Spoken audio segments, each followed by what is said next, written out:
మనం ఎంతో పర్టిక్యులర్‌గా చూసుకునే మొక్కలైతే పెరగవు గానండి. వాలంటరీగా వాటంతట అవే వచ్చి, మనం అవసరం లేదు అనుకున్న వచ్చే మొక్కల్లో టమాటా మొక్కలొకటండి. మేము చాలా జాగ్రత్తగా నారు తీసుకొచ్చి వేసామండి. అప్పుడైతే ఒక్క మొక్క కూడా బతకలేదు. ఇప్పుడు ఇవి సీజన్ వల్ల వచ్చిన వాలంటరీగా పుట్టిన మొక్కలేనండి.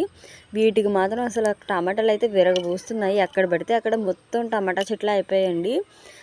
భలే అయితే వస్తున్నాయి. ఇంకా కలర్ అయితే రావడానికి కొంచెం టైం పడుతున్నాయి కానీ చెట్ల నిండా కూడా పోతుంది. అలాగే కాయలు కూడా బాగా వస్తున్నాయి. ఇవన్నీ మేము వేసినవి కాదండి, వాటంతట అవి పుట్టినవే.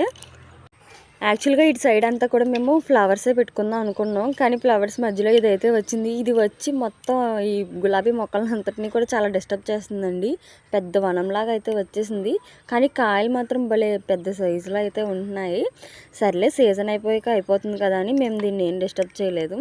అలాగే పైన అయితే ఒక వంకాయ అయితే వచ్చిందండి. మొన్న వంకాయలు చూపించాను కదా, ఈ వంకాయ అయితే అసలు ఏ పురుగు కూడా డ్యామేజ్ చేయలేదు. చాలా బాగుంది.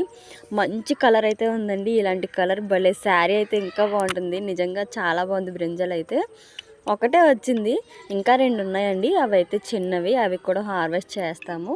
టమాటాలు అయితే ప్రస్తుతానికైతే ఇన్నైతే కోసాము. ఇవి మీకు నచ్చాయా? నచ్చితే లైక్ చేయండి, షేర్ చేయండి, ఛానల్ని తప్పకుండా సబ్స్క్రైబ్ చేసుకోండి. Thank you.